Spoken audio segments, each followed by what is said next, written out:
Hi, everyone. I'm John Lux. I'm the Executive Director of Film Florida, and welcome to Film Florida Friday. Film Florida Fridays are interactive conversations about current topics, initiatives, relationship building, and in Florida's film, television, commercial, and digital media production industry. In honor of Hispanic Heritage Month, today we have a great conversation with just a few of the many Hispanic leaders in Florida's screen production industry. In a moment, today's guests will introduce themselves, then I'll ask a few questions to get things going. During that time, we're going to remind everybody to keep their microphones on mute to avoid background noise. After we've gotten through initial questions, as we always do, we'll open it up for audience questions and conversation. At that time, though, we want to make sure that everybody uses the hand raising function so we can call on you. We do want this to be conversational and interactive, but we also don't want everybody talking over each other at the same time. We're going to ask everybody to keep their questions and comments brief in the interest of time and in fairness to everybody that also wants an opportunity. As always, Film Florida Fridays are free, but we hope you'll consider donating $20.23 to our 2023 fundraising campaign. That donation link will be posted in the chat box, and it's also on our website. With that, I want to jump in and let our panelists introduce themselves. Jennifer, let's start with you. Hi, everyone. My name is Jennifer Orta Castellanos, and I'm a Miami native. I worked as a producer, director, and location manager down here. And I recently founded the nonprofit Miami Film Lab that supports local filmmakers as they work to make a living telling Miami stories. Excellent. Marley, you go next. Well, John, thank you for the invitation. My name is Marley Mesa. I'm Senior Manager for Production Services and Set Dressing for Telemundo and ABC Universal. Excellent. And Gerardo? Buenos dias. My name is Gerardo Lopez. I am a longtime producer in this town of Miami. You probably have seen me around. Thank you, John, for having us. And what's your company? My company is Film MIA. There you go. For my and Christiana? Hi, everybody, and thanks, John, for the invitation. Longtime Miami native producer, but most recently, you guys, I am the executive producer, showrunner of a show called The Tiny Audience that's on HBO, and a few other shows that we've shot down here locally. So I'll tell you more about it as we get into it. Excellent. And just wanted to note, Christiana, as she pointed out to me, is not Hispanic, but the majority of her work is in the Hispanic market. And so leaders can be of all kinds. So that's why I wanted to have her on, because she does so much in the Hispanic market. So, okay, so let's start. Gerardo, as the head of production for your company, share your experience, what led you to this role, and discuss the type of work that you guys do. Let's start by saying that production is a big, broad area, and it's divided in many jobs. And in order to be a good producer, you need to know how to wear all the hats. So for me to answer that question precisely is going to be difficult.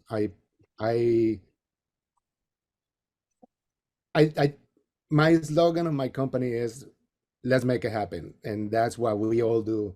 And the people that work with me, we all do that. We all try to make it work, and that has been, excuse me, the result of 19 years now of producing in South Florida. It's learning from every wall that we hit and learning how to maneuver around it. And I think that's why they give me the title of head of production. Is you can foresee obstacles and plan how to maneuver for them. The whole concept of being prepared for the worst and hope for the best is what takes a production to a successful level, and I think that's what we do at Film MIA. We try to be prepared for the worst and make sure that everything works perfect. And now you guys just won a Gold Telly Award for your work on a Mark Anthony collection promo video. You also won as the Gold Production Company. The commercial industry in Florida is huge. It's vital, and I know it's important to you. Tell us about that project specifically, but also talk about the importance of commercial and promotional product, work for your company? Yes, the Telia organization found our little project worth of 11 awards actually this year, and among those it was best production company, and but probably the most important one is best business to consumer award, and I'll tell you why. The reason why that commercial was so special is because it was completely different to what every other watch company had done. It had nothing to do with a guy driving a car or a I don't know, a architect drawing maps, or stuff like that. It was completely different. And we were showing a watch, but we were featuring Mark Anthony, which helped. But it was also, and this was the great minds of the director Sam King and Eduardo White. They came out with this idea that everything could be different. It doesn't have to be what the norm was, and that's why they found the commercial to be good. I think the commercial production in South Florida, it's so important that it has gotten to a point that we are probably coming back to late 90s when we had movies and commercials, and that was our bread and butter. It was taken away by music videos, and I think we're claiming that market back, and that has to do with the fact that our crews are much more experienced now than 10 years ago, and there's a lot of agencies looking at do things in Miami again, and that's refreshing for us. Yeah, it's obviously really important. Now, Cristiana, I want to jump over to you. You're an international Emmy Award nominated executive producer and showrunner through your work with HBO Max, DirecTV, on the series A Tiny Audience that you mentioned. For those that don't know, tell us about the series, and tell us all about it and what inspired the project, and how you've seen the reception evolve over time. How long do we have? It's going to take a while. A Tiny Audience. If you guys think MTV Unplugged and A Tiny Desk and you mix them together, that's A Tiny Audience.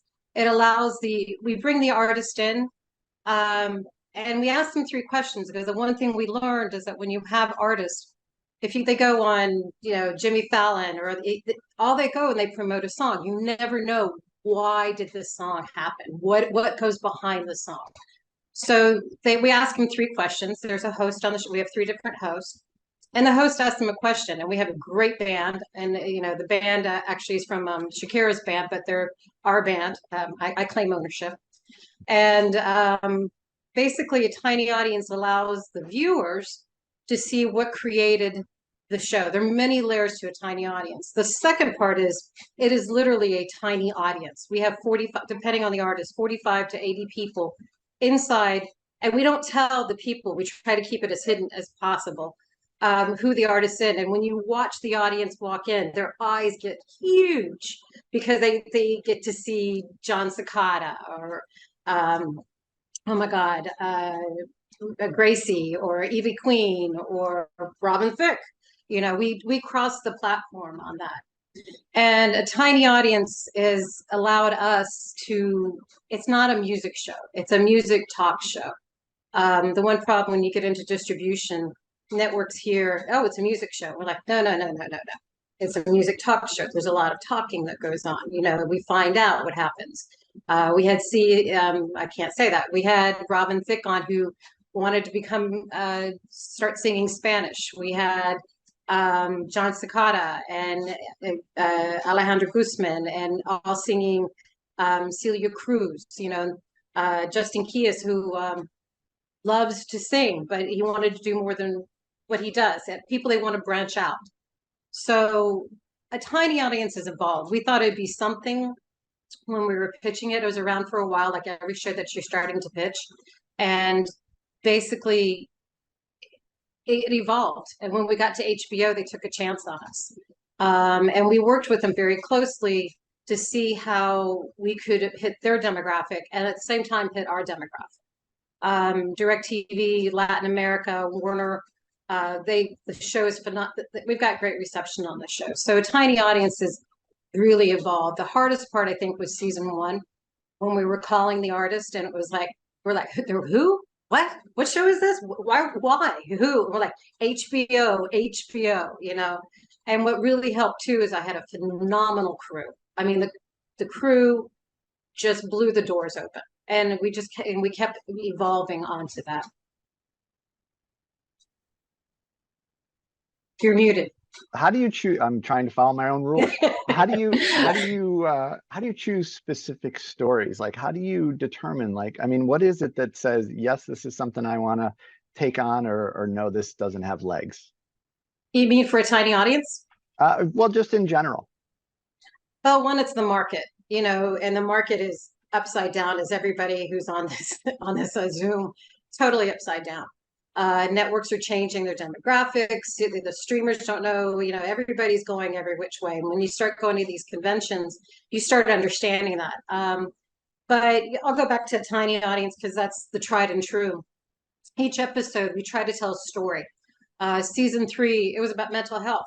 We had Jesse Reyes, Becky G on there, and they were talking about mental health, which allows a theme to be told. So it's not just a music show, it's a theme. The other shows that we've done with Televisa and Univision was called La Noche. It was the first time anybody had ever done a combination. You know, we worked together. We were the middleman. We had Alejandro Guzman and Paulina Rubio, who everybody here probably knows. They didn't like each other very much. They have a history. And we got them together. You know, we wanted to choose something that would be interesting to the viewer and something that people don't normally see. And that tends to be what we look for. No one would think Robin Thicke would sing a Spanish song, right? You know, everybody goes, hey, hey, hey. So, you know, you want to kind of figure out what's going to be interesting to the viewer. How do you tell a story? Because that's what we all are. We're storytellers, right? You know, and that's what makes the networks interesting. So Marley, I want to jump over to you and make sure I have the title correct. You had said it earlier, Senior Manager for Production Services and Set Dressing for Telemundo. So if I got that wrong, make sure you correct it. But you have extensive experience leading various logistics in the filmmaking process. What encouraged you to pursue this specific part of the industry, and how did you get to your role? Well, it was part like my plan in life that I always loved media. And at 12 years old, I told my parents I want to study communications. And no one in my family believed it because my parents are not from the media industry and they wanted me to be a doctor or something else. But I continued insisting and I got into college. And in my first year, I said, I want to be a producer. This is what I want to be. And that's what I focused my career over the years. I've been in the industry for 23 years now. I've been with Telemundo for 10 years. And even though I was in the production side, when Telemundo and Comcast decided to create this facility, which is, if you haven't been at Telemundo Center, this is one of the best production centers in Miami to work in. So this new facility opened an opportunity, not just to produce content for Telemundo. We are now producing, providing services for NBC. So we have Jose Diaz-Valar working for MSNBC. He lives here in Miami. Production is running from New York, but all the production in set is doing here in Miami. So as that we opened our doors to production from NBC, MSNBC. We had the opportunity to have Kevin O'Leary with Moni Court at Telemundo Center. So it was like a natural growing for the company. And recently this year, I had the opportunity to join the production service team. And what we are doing is to open the door to third-party productions. So it has been part of my own work and hard work to show that an interest in my passion for keeping productions running in Miami, to have my team working not just for one production, is that trying to bring new productions to Florida and keep my team working too. Well, and talk a little bit about how the Telemundo NBC Universal brand has evolved over time, and that has included, and you mentioned it a little bit, in terms of the audience. You're not just focused on one specific audience anymore, right? Correct. So content that we were producing 20 years ago is not the same as 15 years, not even 10 years ago. We understand that our audience is changing, that Latinos, Latinas, and Latinx have a different preference, even preference in language. So we have to be aware of that.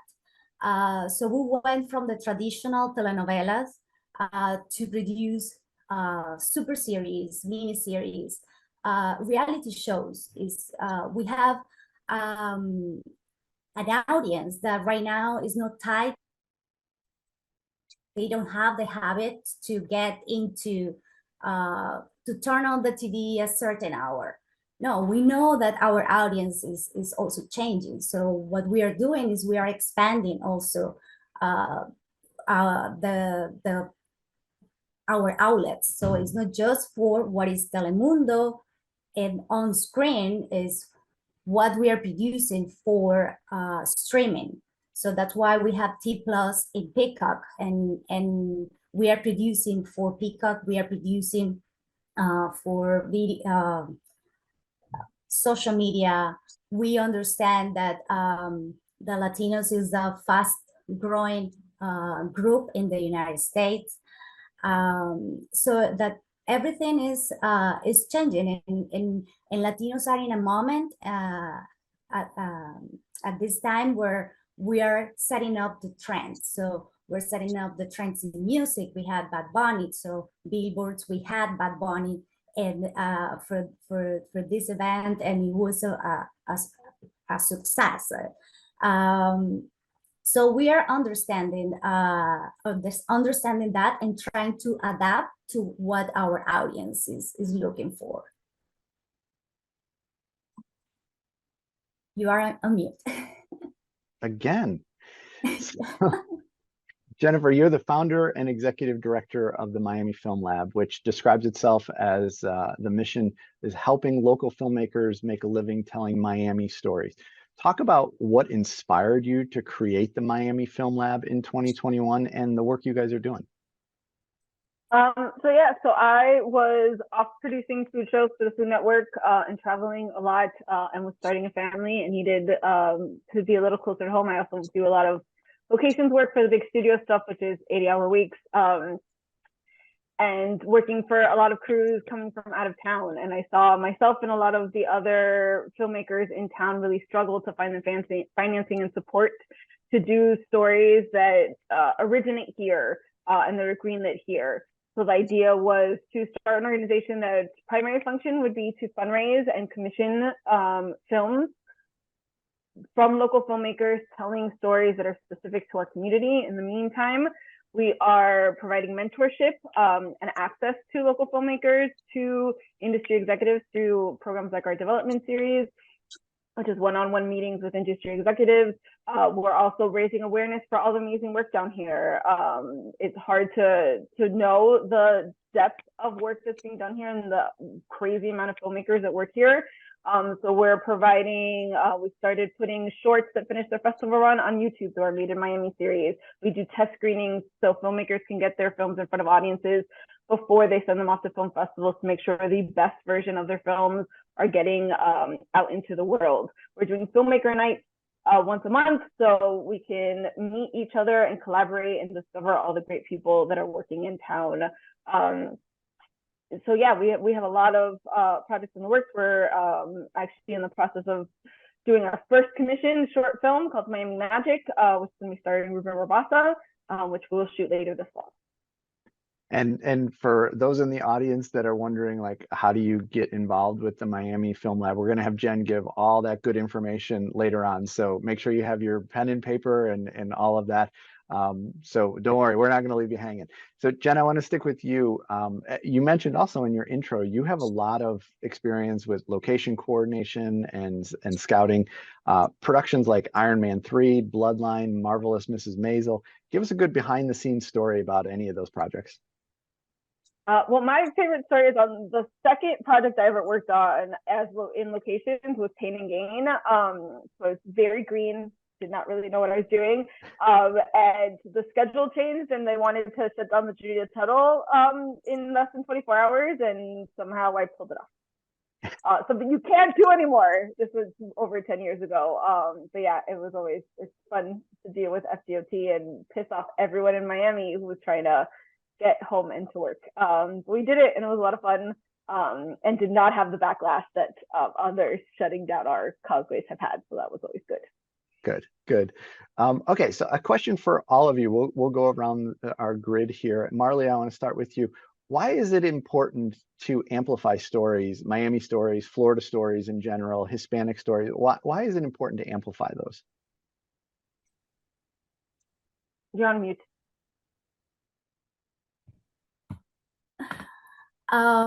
It's a great question, John. I think that we have to relate with our population, our audience, and the case of Telemundo is that we know that Latinos will want to keep connected with our roots. So part of Telemundo's responsibility is to create content that resonate with that sentiment. So it's showing Latinos in different aspects of their lives, and not just in drama, is in news, is to show in Latinos in every way. Good. Gerardo, let's jump over to you. Why do you think it's important to amplify Miami and Florida stories? I think that with the change of the world, and I think I'm going to say this several times, the world has changed so much in the last 10 years that technology and travel and everything is bringing us all over the place. And wherever you go in the world, you find Hispanic people. And that's why it's important that we keep that in our hearts, and we're proud of it, and that we make it. And we make it a staple wherever we go, a good example of the great education and cultural heritage that we have. And I think that's what's important. It's important also to show the world that we live in a great city. Miami is it's a great city. It's a melting pot of many cultures, but most of them are Hispanic, and among that, and among our Hispanic heritage, there's also thousands of microcultural differences, and you know, it's important that we are all learn from each one of our fellow Hispanics and take the best of every culture, so that we make our race a higher, you know, we present ourselves better to the rest of the world. Well said. Well said. Christiana, how about you?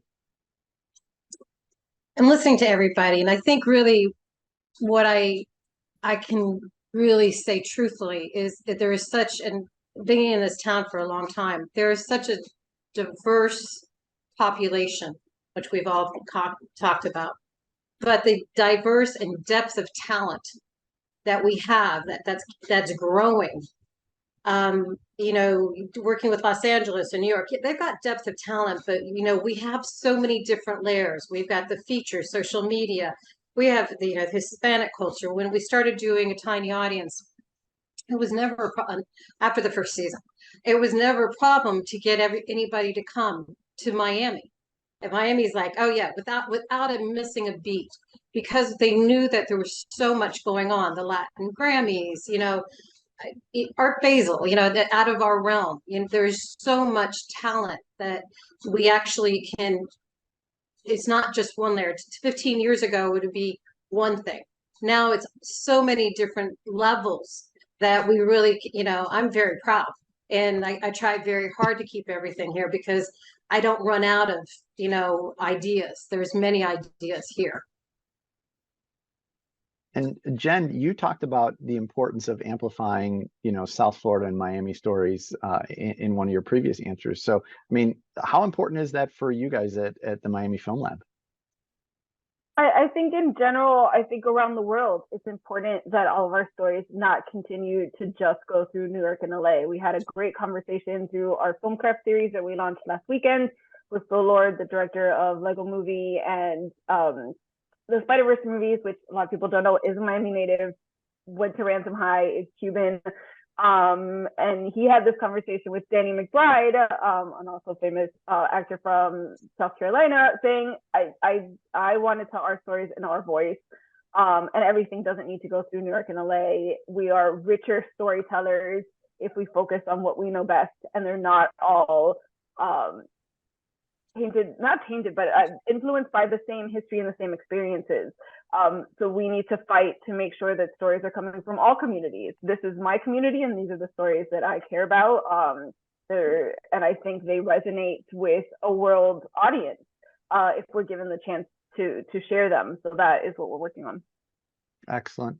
Now, Gerardo, you know, the film MIA website explains Miami in the middle, and this is a quote, in the middle of a cultural, economic, and all-around cool factor renaissance. What do you mean by that, and how is that incorporated into your work?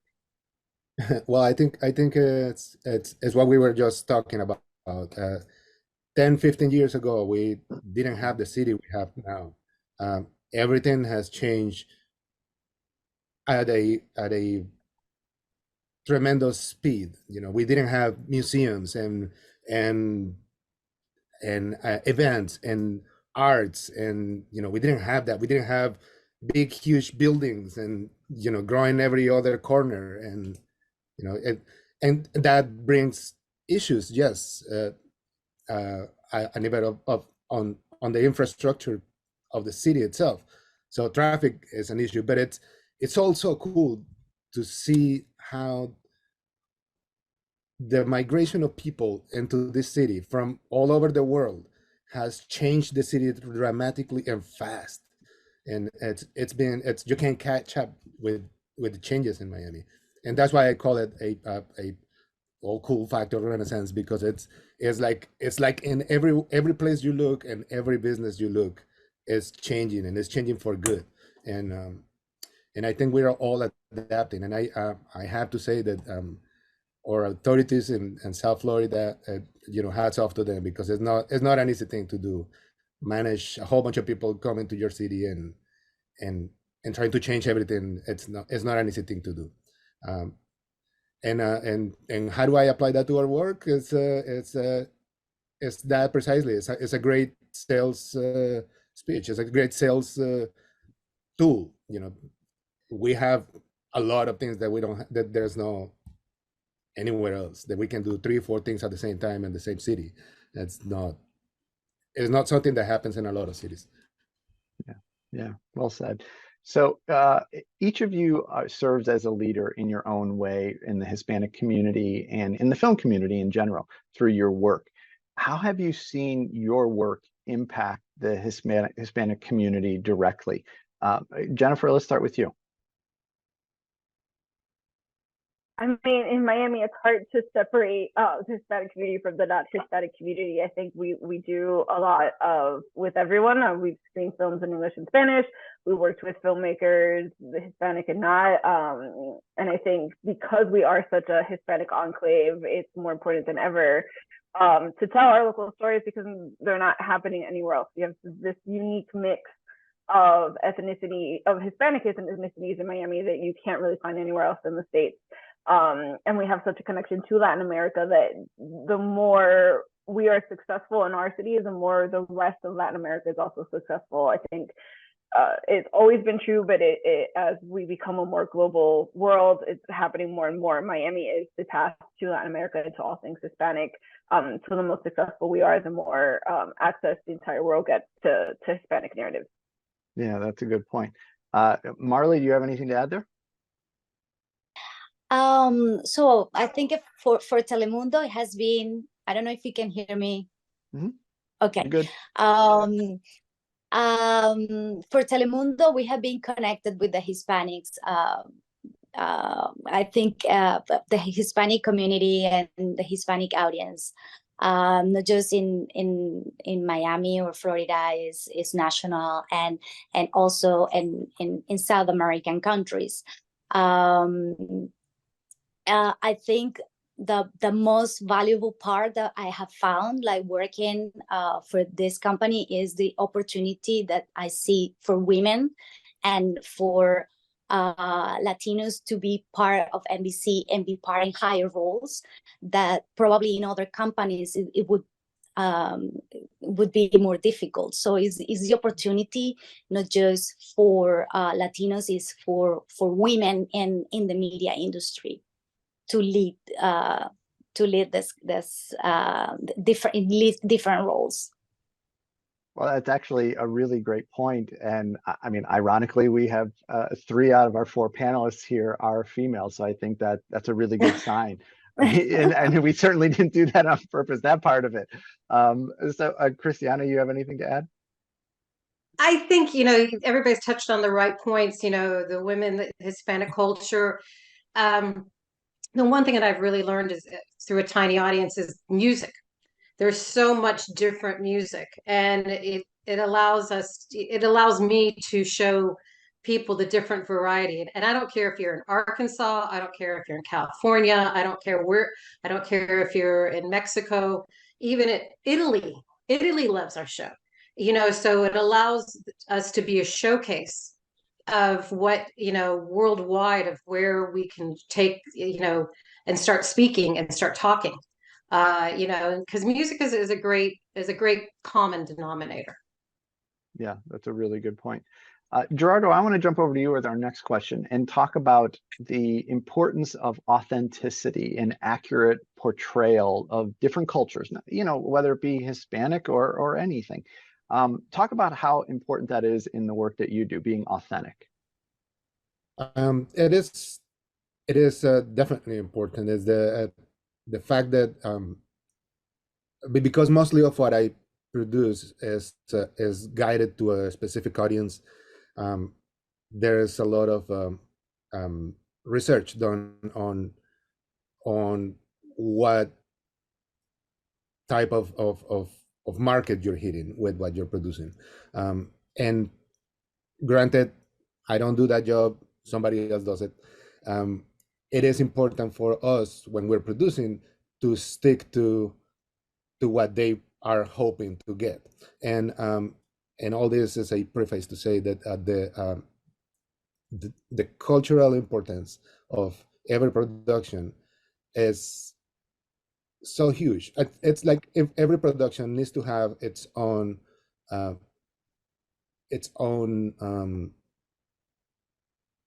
not authenticity, but its own personality. And as such, it has to belong to something. And that's what we try to do with the commercial production. Same with music videos. Even though you may be doing a music video where you want to explore Chinese culture and your artist is Hispanic, there is that connection between cultures, between between different parts of the cultural expression that merge in one production. And that's what you have to be very careful and not making things funny, unless you want them to be funny. And they have to be interesting. And that takes us a little bit back on the question that what is important about our mixing of cultures is that we become an educational tool for the rest of the world. What people used to be in little boxes is now broad because there's more exposure to other cultures. And since everything that we do, because it's on a big screen and it's accessible to everybody, it becomes a tool. So we have to be very careful of keeping authenticity to our projects. Marley, let me jump over to you and ask the same thing regarding authenticity, because you literally are worldwide in your reach. So is that a specific conversation you guys have to make sure that you're being authentic, or is it just a natural thing that you guys have come to? But talk about how important it is. This is one of the things that we have learned, that our audience can identify authenticity, and we have to be authentic with what we produce. Even for Hispanics, we have to, if we want to be Mexican, it has to actually feel and be Mexican, because we have such a variety in the Latino community that we have to be true with the message that we are providing. So yes, absolutely that we have to be authentic and be careful with the message that we are providing. Yeah, good point. So Sophia, has her hand up first. We are about to get to audience questions. So if anybody else has any questions, make sure you raise your hand. We'll go in order of people that we have up there. But before we jump off of this question, Christiana or Jennifer, did either of you have anything else you wanted to add with the authenticity part? I think Marley and Gerardo hit it pretty good. I think they covered it. Yep. Yeah, I think the only thing I would say is the most universal things are the most specific.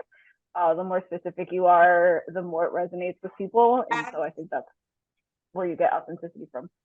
Perfect. Let's do one quick little story from each of you before we hit audience questions. We have a couple more of the scripted, but we'll hit this one first. I want to go around and just each of you give me a quick story from your favorite project that you've worked on, and why. So Gerardo, let's start with you.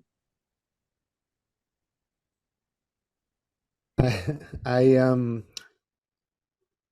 have to say that I love every project I do. I may not be the happiest person doing them during the process, but once they're done, I love every project I do. And my absolute favorite projects are the ones with the most challenge. I have two favorite projects that I have done in Miami, and I'm gonna keep them in Miami because it's where we live, and we produce it all over the world. But I think that one of the biggest challenges that we had was COVID, if not the biggest challenge in my life, and we managed, with the help of everybody, our crews, our authorities, our friends, we managed to be able to shoot the promo for Telemundo for La Reina del Sur. We were the very first production company that was able to put 150 people 2 days on a production and get permits and get approved by locations and cities, and that is definitely a proud moment, and nobody got sick, and we were after that project, we were all thinking, we can do this, and we did it, and we're doing it, and that's so I think that is probably my favorite project. Cool. Jen, other than shutting down a causeway, what's your favorite project? Well, the one I got to actually produce and direct, Carnivorous for Food.com, has been my favorite. So not only did I get to travel all over the country and eat delicious food, but here in Miami, we did a great episode with Giorgio Rapacavoli from Eating House, where he made new twist on Cuban fritas. So he made a frita Philly cheesesteak, a frita carpaccio, which is so delicious.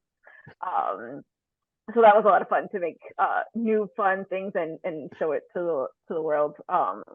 It was a lot of fun and delicious. That's great. Yeah, the food stuff always resonates, that's for sure. Marley, how about you? You got a favorite?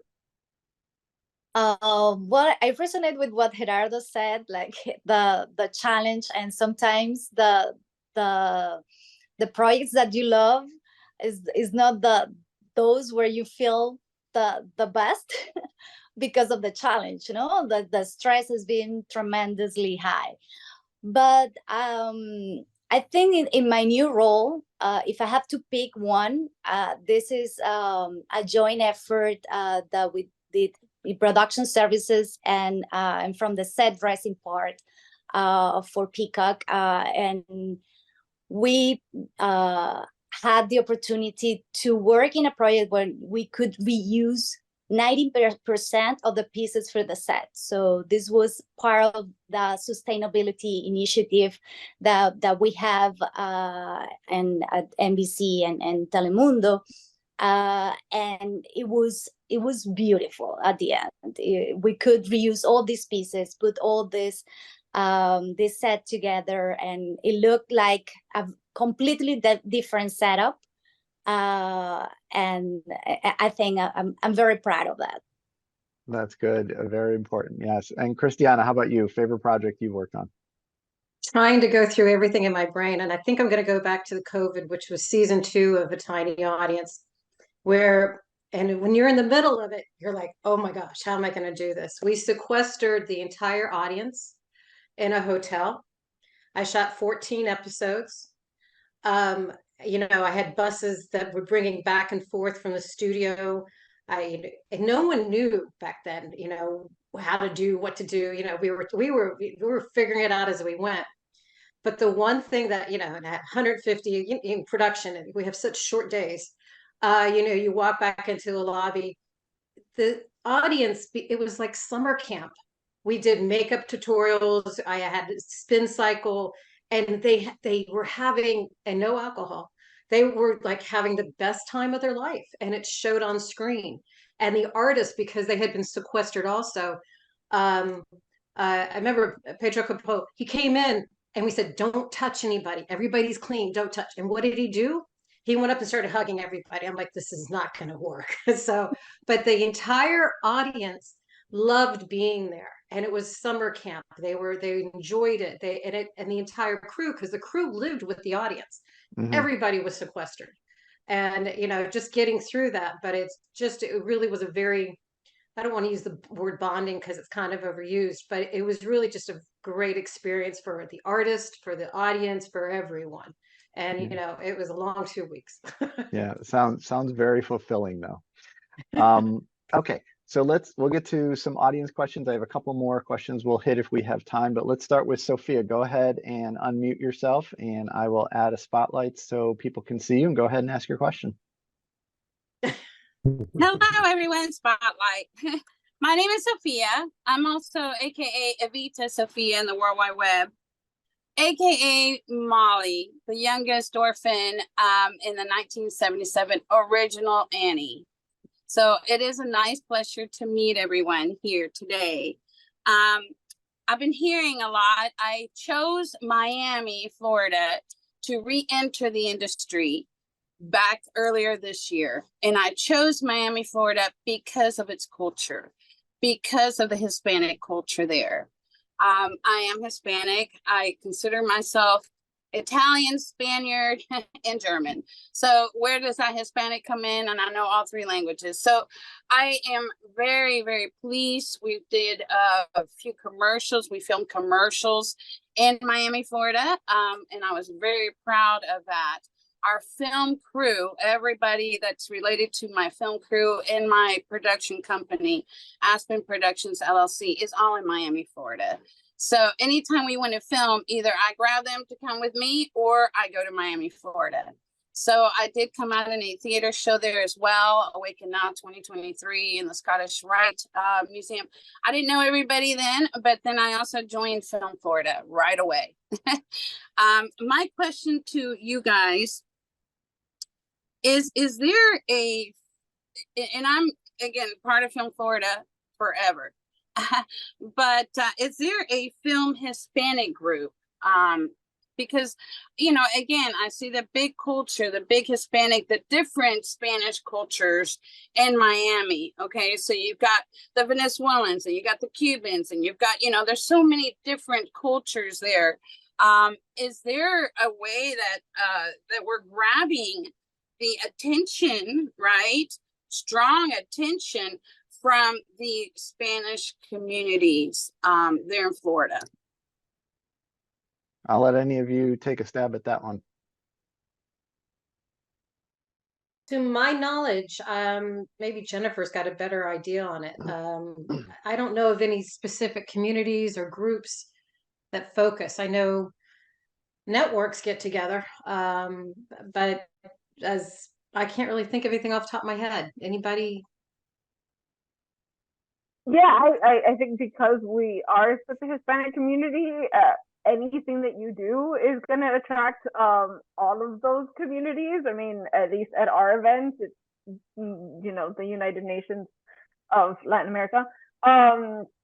So yeah, I think the beauty of Miami is that we don't have to focus on those. We can focus on any other topic, and it brings everyone in, which is great. So if you're interested in film production, or you're interested in dance and art or finance, or you're gonna get all of these Hispanic communities. You can't really go into any place in Miami and not at least see 40% of the room Hispanic. At least I've never been in any room that isn't at least 40% Hispanic, if not more.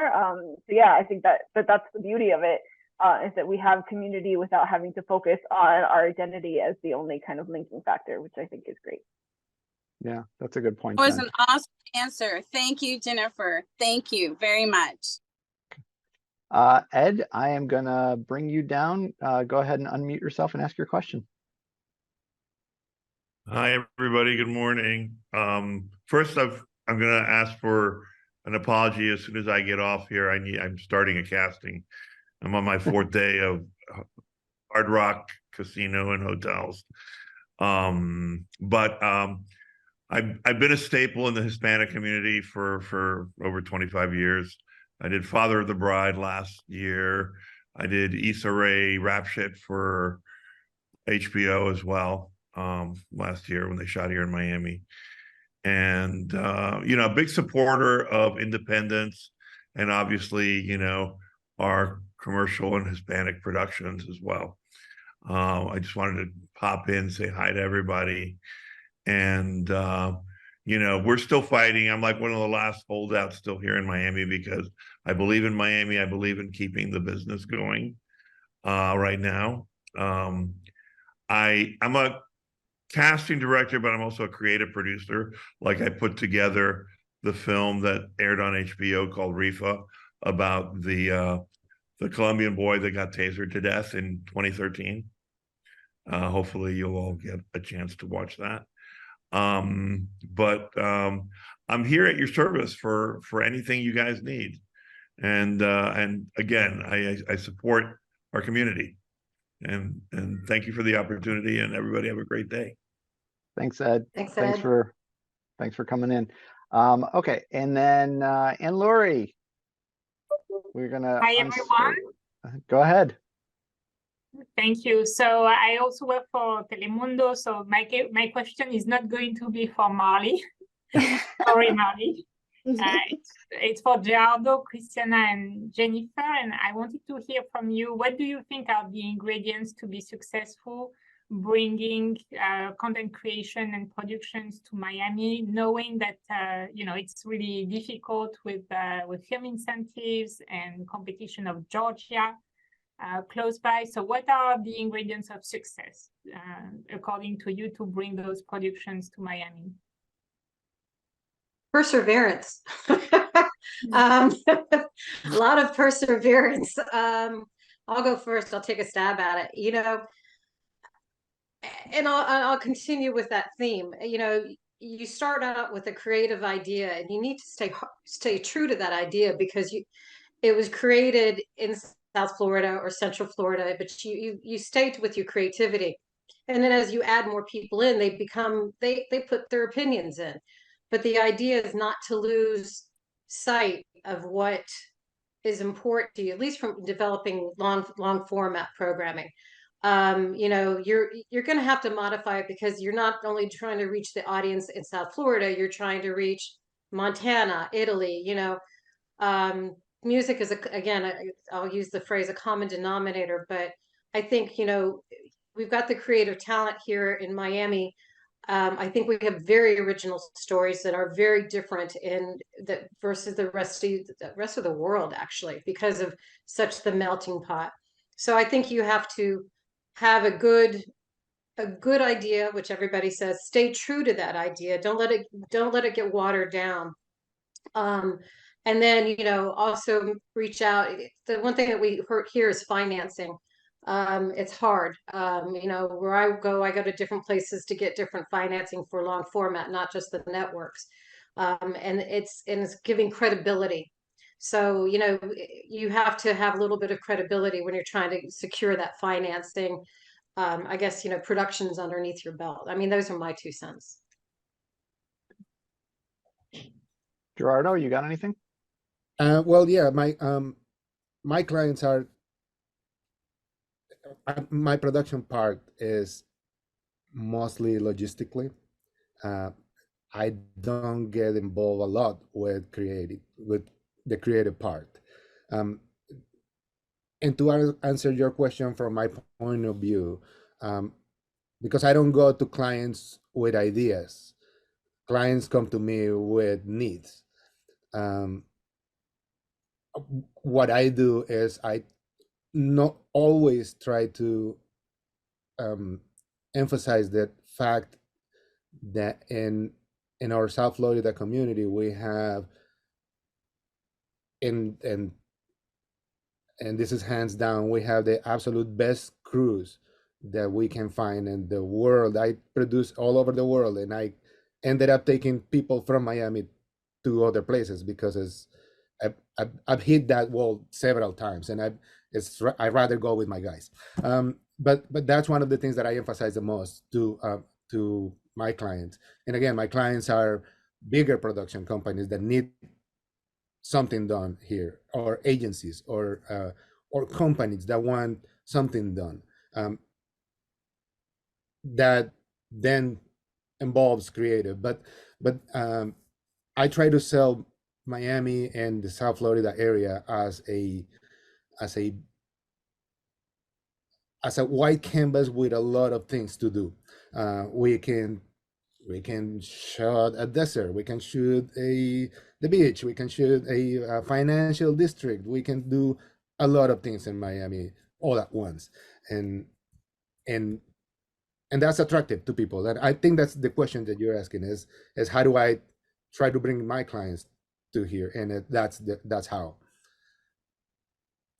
Jennifer?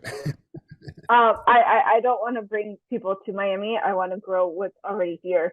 So I think there's a lot of focus on how do we get people to want to come work here. And how do we get all of the millions of dollars that are flowing through Miami to flow into the hands of our creatives and our filmmakers. So that's our focus, at least in Miami Film Lab, is how do we grow what's already here? How do we get more opportunities? And how do we create that here? Miami is one of the biggest cities in this country, and has so much money and influence here, and we're just not making the best of it as locals because we are working on getting outsiders here. And there's nothing wrong with that. I bought my first house thanks to all the productions that came to Miami from New York and LA. So no shade on there, but I think there's a great opportunity for more here. And I think we have to stop looking at ourselves as people begging others to come love us. We need to love ourselves and support ourselves and grow what's here, be the entrepreneurs that we all are as independent filmmakers. and as, you know, freelance crew people, and make opportunities for ourselves. And that's what I'm working on anyway. I wanted to add on that because one thing when we started shooting, they wanted us to film in New York and LA. And I've done that, but I believed in our crew so much. And I wanted to show that we could create and develop and distribute all from South Florida, you know, and actually do a great job. You know, all the crews are local. I just really, it was, you know, the New Yorkers, nothing against anybody from New York, but, you know, it was just, I've been around here so long, I knew I had the crew that could do it, you know, and the talent, I knew we would get the artists here. That's not a problem. Everybody wants to come Miami, but it, you know, again, it's, I wanted to really keep it here and really develop a show to show that this is what we can do. It's homegrown. You know what I mean? Yeah. Yeah. And just to jump on what Jennifer said, I think there's a couple different things. You know, number one, don't forget that a lot of places here in Florida have local incentives, including Miami-Dade County, and those can be beneficial for projects that may want to come here. I think, you know, when you're talking about an incentive thing, the goal of any incentive that we've been trying to advocate for is a project can come here, but they have to hire the locals. They're not bringing people. If a project comes here and brings a bunch of people, that doesn't really do us a whole lot of good. And so that's why there's high thresholds in a lot of either the local and the statewide incentive that we've been advocating for, that if a project comes here, they have to hire a buttload of the locals to make sure that money does stay here.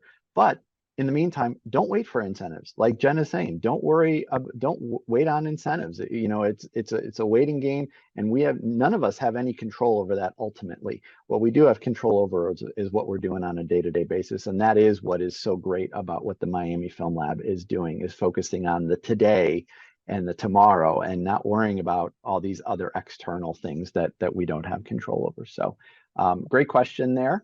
I'm going to ask each of you one more question, and then we're going to jump up to Julia.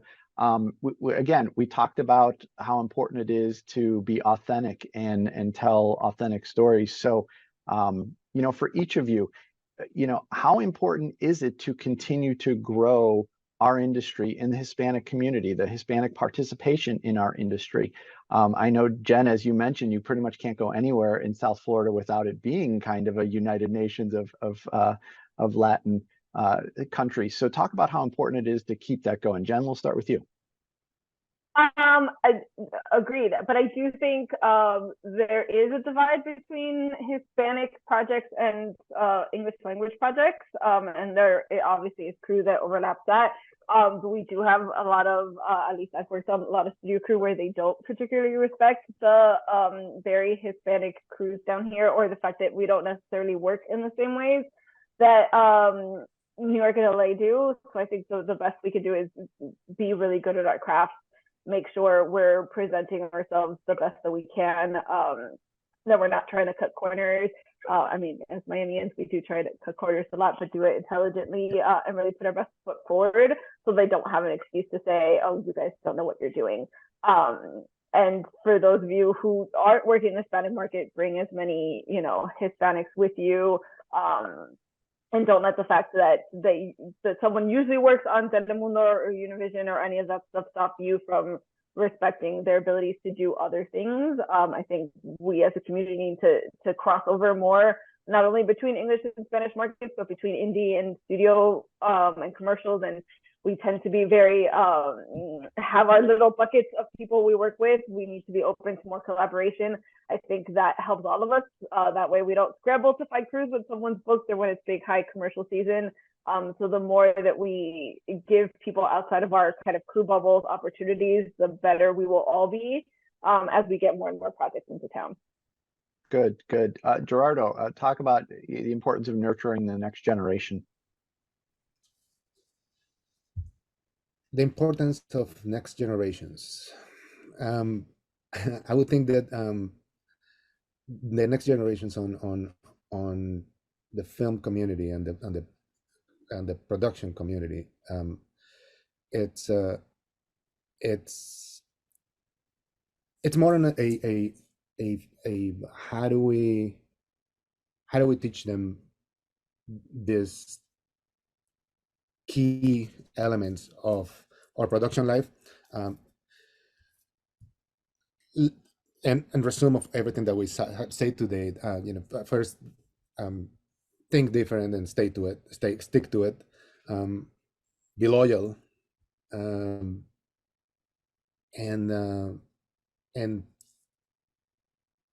be ready to excel yourself. And back to the Hispanic community and what we are. Sometimes we need to pull that plug of I'm Hispanic and think I am a professional and I am good at what I do. I just have a little different flavor, but that is what we should be teaching our newer generations and people that are coming to the businesses is don't think yourself as I'm part of a different community. You are a professional, and just make sure that you excel your profession at doing what you do and do it the best you can, so that you're always being called because you're the best, not because you're Hispanic or because these people or this person. You're called because you're the best at what you do. And I think that's the most important thing about teaching newer generations is that. Good. Marley, you have anything to add? Well, I agree with Gerardo, because it's not just about it's about also your and I would add it's also about the passion you have for this. It's not just that I want to be a director or I want to be a producer. It's the passion that you put on it to make it happen. If you don't have that passion, it's going to be very difficult to succeed, because if you don't love this business, it could be a very tough one. So that's part of that. Shaking their head. that you have to love it. If you don't love it and you are thinking like, I want to be famous, or your idea is I'm going to make such amount of money. Of course, we need money to pay our bills, but you have to be passionate about it. Without passion, it will be very difficult that you can succeed in this industry. Yes, excellent point. Okay, Julia, you have your hand up. Go ahead and unmute yourself and ask your question. Hello, everyone. Thank you for having me. I'm Julia Camera. I'm the other type of Latina. I'm from Brazil originally. New to South Florida. I teach cinematic arts at Kaiser University. And a bunch of my students are here on the call, and they've been enjoying attending these events. So what I wanted to ask, they're in different stages of making their short films and learning the craft. And I, for sure, 100% want them to do well once they're out in the industry and working. What are some of the elements that you think they need to be mindful of in their short films? And especially, Jennifer, I'm very curious about the work that you do with filmmakers to get their films ready for festivals. The next step for us is getting all their films ready and in festivals and in everyone's faces so that they can get started in the industry. So what would you say are some things for them to keep in mind once they're crafting their short films and they're out there in the festival world? Well, I think when they're producing their short films, they need to be under 10 minutes. That is the number one thing to everyone. Everyone to make very long shorts. I don't know if generally or it's a Miami thing, but our shorts tend to be very long. And I know some just gorgeous short films that aren't doing very well because they're 15, 20 minutes. So that's the first thing. And I think second, make sure you show it to people before you send it off to film festivals. Get feedback from lots of people. You don't have to listen to all of them. A lot of them will be wrong. But knowing how people are reacting and why they're reacting the way they are, and if lots of people are reacting the same way and it's not how you want them to be reacting, then you can do something about it. The beauty of film is you can edit it forever. And just make sure you get out there and meet lots of people. I think we all tend to work really hard and aren't out there meeting each other and letting people know what we're doing outside of set. And that is a detriment. So the more you know, and in film festivals, I mean, submitting on Film Freeway is not how most filmmakers get their films in. It's because they know programmers, because people are excited about their films, because they've had success with other content they've created online. So make sure you get out there, make sure that other people are talking about you and excited about you. We've got, I think, more film festivals per capita than anywhere else. I mean, every other week there's a new film festival in Florida. So get there, make sure other people know you, and that when a programmer sees your name, they've heard of you. Again, that's harder with your first film, but if you've been working for a while, I think that's always a good thing. And just, you know, work hard. Yeah. But I love to talk to you more and see how we can help your students. Absolutely, I would love that. Let's see if we can figure that out later. Gerardo, Christiana, or Marley, you have anything else you want to add? Jen covered a lot there. I mean, hey. Yeah, I mean, good luck to the students. That's what I say. Good luck to the students, and don't give up. Yeah. All right, I'm gonna give everybody a chance on the panel here to plug. So websites, social media, contact information, upcoming projects, whatever it is you want the audience to know about. Gerardo, let's start with you. Thank you. My website is filmmia.com. It's 2 M's, or you can also find me through filminmiami.com. And then that's it. I'm terrible at social media. I have like 2 followers, and my cat has more followers than me. So it makes no sense for me to plug my social media. So if anybody wants to reach me, website, I'm old school. Excellent. Jennifer, go ahead and plug away. Miami Film Lab on all the things. Instagram is what we update the most, but you can also find links to apply to all our programs at our website, miamifilmlab.org. You can email me personally at jennifer@miamifilmlab.org. We have our next filmmaker night on October 19th. We have our filmmaker series. The next one is a conversation with Ruben Rabasa and Vicky Collado about intergenerational acting and directing on October 28th at the Coral Gables Arts Cinema. And lots of other fun things coming up. So follow, ask questions, email, and I look forward to seeing you all at some of our events. I highly encourage you all follow them on Instagram. It's a lot of great information, and they're doing a lot. And we're trying at Film Florida, we're trying to promote their stuff as much as we possibly can. But quite honestly, we can't keep up because they're doing so much. So make sure you're following them on You guys Instagram. have been doing great. We appreciate it. Okay, Marley, go ahead. You're next. Well, if you want to know more about Telemundo service at Telemundo Center and the services that we have there, you can visit our website is tcproductionservices.com, and it's also in the chat if you want to take a look. Excellent. And remind everybody, it's not just internal stuff that you guys are doing there, right? You are open to third parties. We are open for third parties. That's correct. Beautiful. Beautiful. Very important. Christiana. Watch my show. Watch our show. We have a couple projects coming up, but it takes a while to do. So go to HBO or go to YouTube. Look at our shorts. It's a tiny audience. If you Google it, we'll pop up there. But yeah, just watch. It's all Miami grown. So go watch it. Excellent. Excellent. Well, that's going to wrap up another edition of Film Florida Friday. Thanks to Jennifer, Marley, Gerardo, and Christiana for being here. And thanks for all of you for joining us today. Thank you to Katie Collins for helping me wrangle and prep for Film Florida Friday each month. We're going to be back next month with another great edition. I put the login in the chat box. Be on the lookout for those in email blasts and social media as well. As always, thanks to all of our Film Florida members, including all of our panelists today. I can't emphasize that enough. All 4 of our panelists are great Film Florida members, so we certainly appreciate their support. If you're not a member of Film Florida, please consider joining at filmflorida.org. We are funded entirely by our members, so our ability to do anything is dependent upon our membership strength. You can keep up with everything that we're doing on our social media pages on Facebook, X, Instagram, LinkedIn, and now also Threads.